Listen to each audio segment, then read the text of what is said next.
すいません、本当に申し訳ありませんでした、本当に。ありがとうございました。すいません。これ縫わなきゃダメ。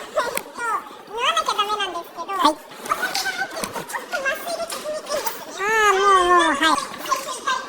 すいません、ちょっと足の裏が土ですごい汚いんですけども、申し訳ないです。かなり大酒飲みなんで、麻酔が効かなくなるっていうのは本当なんですかね。お酒が入ってると効きにくいですね。入ってなければ、飲んでない時であればそんなに大丈夫なんですけど。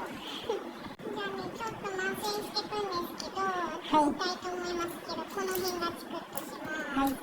痛いっすよね。痛いっすよね。痛いんですよ。いや、痛いと思いますよ。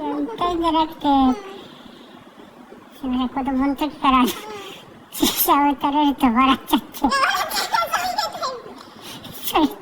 そういうタイプです。